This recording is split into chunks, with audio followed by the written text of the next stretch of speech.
This is the premiere of the mother of all talk shows from Rochdale. We've broadcast from Beijing, we've broadcast from Dubai, we've broadcast from everywhere in the world. But this is the very first, but hopefully not the last, mother of all talk shows coming from Rochdale, where if you are sentient at all, you'll already know I'm on the campaign trail.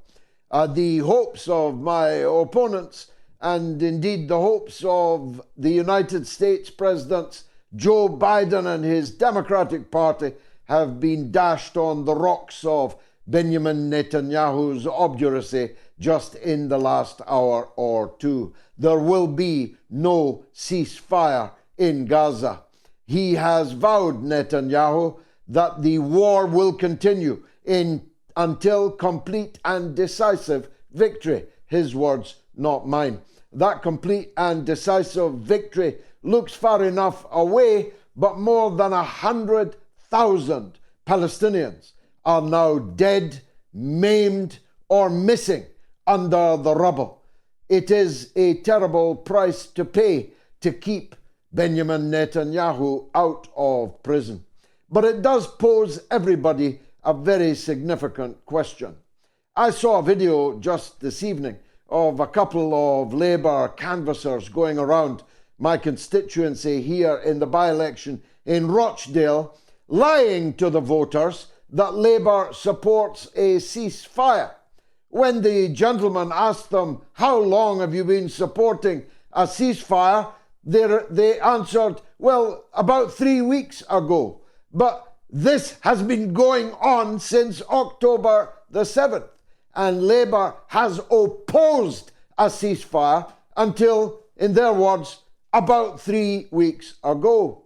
But it isn't actually a ceasefire that they supported about 3 weeks ago. It is a pause, a humanitarian pause to fatten up the Gazan children before they are again hunted down like turkeys in a turkey shoot, like fish being shot in a barrel. It's a humanitarian pause before the bombs and the rockets and the cannon fire and the naval gunfire from just off the coast begins again. A ceasefire, not a humanitarian pause. A ceasefire is a necessary but not sufficient condition. And it's time to make this clear. You are not a friend of the Palestinians. You are not an enemy of Netanyahu's Israel. If all you are calling for is a ceasefire, what we need is not a ceasefire, but an end to the occupation of Palestine. Both Gaza and the West Bank and East Jerusalem and the Golan Heights for that matter.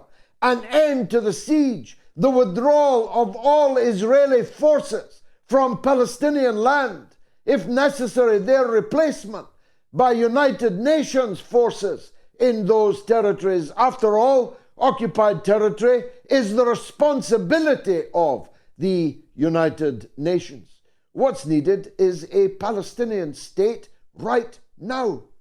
Keir Starmer, just a few weeks ago, maybe about the same, about 3 weeks ago, maybe less, changed the Labour Party's policy, which had hitherto been for immediate recognition of a Palestinian state, its borders undefined, unto a new formulation that Labour will not recognise an independent Palestinian state without the agreement of Israel, something the canvassers omitted to mention to my constituent this afternoon here in Rochdale. Well, that's not good enough, because Israel, as Netanyahu has made clear, will never recognize a Palestinian state, won't even actually allow for the series of Bantustans that many in the international community have come to imagine represents a two-state solution. So if you give Israel the veto on the recognition of a Palestinian state, you might as well be honest and say that you are not recognizing such a state at all. The way I put it is this: a surgeon cannot operate on and amputate his own foot. Although a man had to amputate his own niece's leg without anesthetic on his kitchen table in Gaza just a few weeks ago. The surgeon cannot do that. He has to be operated on from without. And that is what is now necessary. If Netanyahu says no ceasefire, if Netanyahu says no Palestinian state, we have got to say then no recognition of Israel, no normalization of Israel, sanctions, boycott, divestment, and no more arms sales to Israel. That's what I stand for. It isn't what Labour stands for.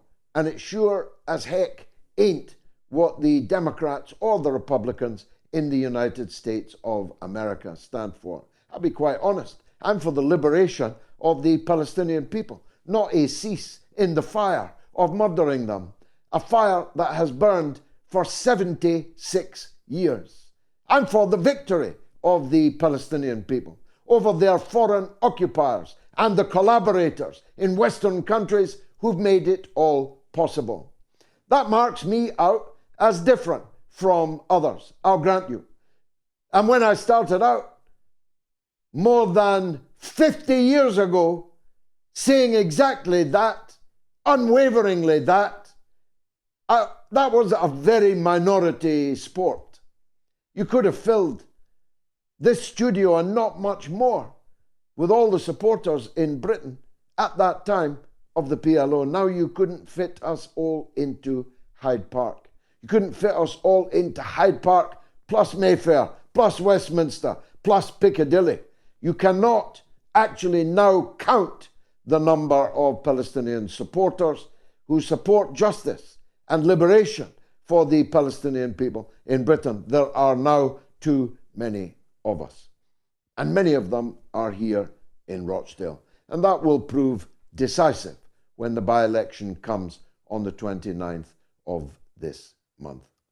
Tucker Carlson did what broadcasters are kind of supposed to do: ask the other guy his side of the story so that his viewers could form, well, a more rounded view of the Russiagate, Russophobia, fanatic fear of Russia that has been fanned over recent years in Western countries. The worst thing about the controversy now swirling around Tucker Carlson's interview with Vladimir Putin in the Kremlin, which will air tomorrow evening, I understand. The worst thing about it is that Carlson is having to justify it in the first place. Isn't it the duty of all broadcasters, all journalists, to tell their readers and viewers both sides of every story and let their readers and viewers make up their mind who's telling the truth, who's telling the lies, and what we should do in response to that conclusion? Once upon a time, at least that's what was claimed of free speech journalism. We have free speech here, they used to say, in relation to the Soviet Union, in relation to China and other such organizations, regimes, governments, and systems. We have freedom here, they do not. Well, now, Tucker Carlson, the biggest broadcaster on the planet, the most significant broadcaster on the planet, with more viewers, more supporters, more admirers than any other broadcaster on the planet, went to Moscow to hear the other side of the story. And the whole of the West appears to have gone into meltdown about this once common or garden foray by a top broadcaster seeking to interview an important world figure to get their side of the story. The European Union today began discussions about what sanctions, aren't they in love with sanctions? what sanctions they will place on Tucker Carlson for doing his job. They're even talking about a travel ban for Tucker. He'll be arrested if he arrives, if he's foolish enough to arrive in Germany. He'll be arrested if he's foolish enough to fight his way through the farmers' blockade and turn up on the Trocadero. He'll be arrested. A travel ban on Tucker Carlson. The same EU which refuses even to condemn, never mind sanction, Netanyahu's Israel. It is the world gone mad. It is the world turned upside down. You're going to sanction a broadcaster because he interviewed somebody, but you refuse to sanction a country which, with your full support, has committed genocide in 130 days of mass slaughter of people in a cage, most of them women and children. That's the world we're currently living in. It is truly, madly, deeply insane. But I predict to you that Tucker Carlson will melt the internet tomorrow evening. He'll break the internet. It'll be the most watched interview of all time. That's my prediction. It's called the Streisand effect. When you seek to ban something, it goes viral. And by seeking to criminalize Carlson, all they've done is attract more and more viewers to the upcoming interview. Tucker Carlson meets Vladimir Putin. I'm going to make a number up. I'm going to say 150 million people will watch that interview. See if I'm right. Now, the political situation in the United States goes from bad to worse for Joe Biden. He has now clearly, entirely lost his mind. Anyone who's watching, as I do, these almost daily videos of cringe-worthy insanity, dementia, unwellness of the man with his finger on the Western nuclear button persuade you that they cannot be serious, as John P. McEnroe used to say. They cannot be serious in running this man for 4 more years. You really ought to open a book on whether he'll make it through the next 4 hours. But that's what the Democrats apparently are planning to do. He can no longer show his face amongst the 50% of his own voters who believe that Israel is committing genocide. The 28% who are not sure whether Israel is committing genocide and who know that everything they're committing, whatever you call it, is facilitated, is the result of the collaboration of Joe Biden with Netanyahu, who he called a very bad guy just the other day, just before giving him another blank check, just before sending him another huge armory of bombs and missiles to rain down on Palestinian women and children. Biden's own voting base know all of this. Once upon a time, almost every Muslim in America would have voted for the Democrats. This time around, I've got to ask what kind of Muslim they could possibly be to vote for Genocide Joe, who's up to his waist in the blood of other Muslims in Gaza, in the West Bank, and even, by the way, in the alleyways of the Christian churches of occupied East Jerusalem. Once upon a time, he would have waltzed into Michigan and come out with their whackingly important electoral college vote.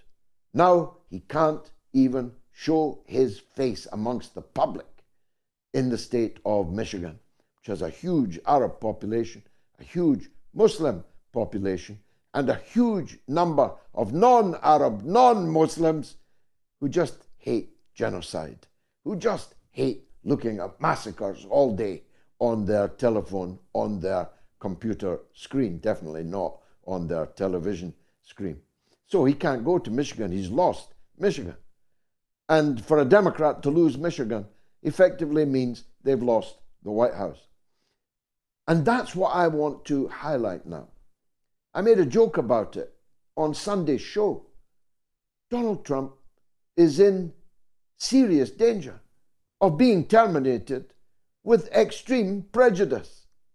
They hoped that he would be out the game by now as a result of the lawfare that they launched against him on entirely spurious grounds after the so-called January 6th insurrection, which counts as a normal Saturday night in Sauchiehall Street in Glasgow, in my former constituency. If you think that's a resurrection, you come walk with me on the wild side. It wasn't an insurrection, but they tried to portray it as such.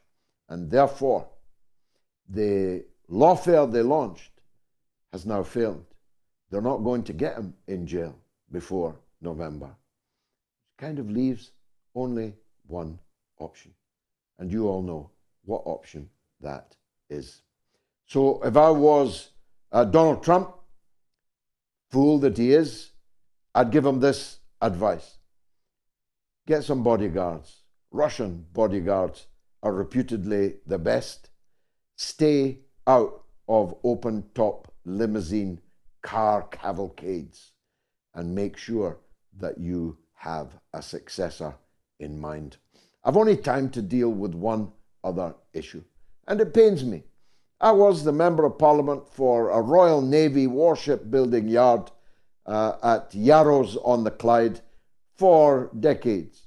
I used to regularly spend time at the door of the Ministry of Defence trying to secure naval orders for Yarrows on the principle that if we are building warships, and we are an island after all, we do have to defend ourselves after all, then it's best that they're built on the Clyde in my constituency. And I was very, very successful.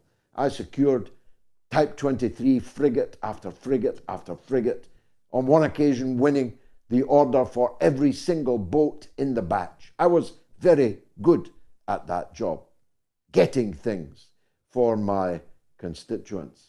And so it's with some sadness I report that the Royal Navy currently is like a light operata by Gilbert and Sullivan. The Pirates of Penzance have nothing on the performance of the Royal Navy. The Queen Elizabeth II, our flagship aircraft carrier, had to pull out of the NATO war games because its propeller gave out again. 2 frigates of the Royal Navy crashed into each other in the Solent on their way to the Red Sea, where they were to take part in that traditional British sport of bombarding the natives of Yemen, like some punitive expedition sent out by Lord Palmerston at the height of the empire in the late 19th century. So they were out, the aircraft carriers out. What happened to the jewel in our Red Sea crown today? HMS Diamond turned out to be costume jewelry.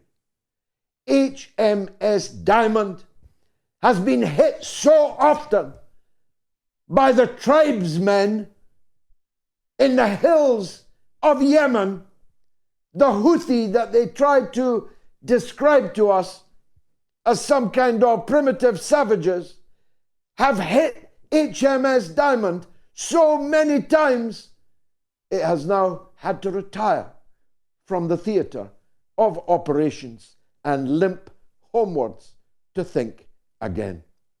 As a metaphor for the British Empire's shrunken, shriveled weakness, it's pretty hard to beat. Rule Britannia. Britannia rules the waves. Nowadays, Britannia prefers to waive the rules, even the rules of the rules-based order, which is Tony Blair and Bill Clinton's alternative to that grand old-fashioned idea of international law. We've got some top commentary coming up from two top guests, so stay tuned. It's the mother of all talk shows.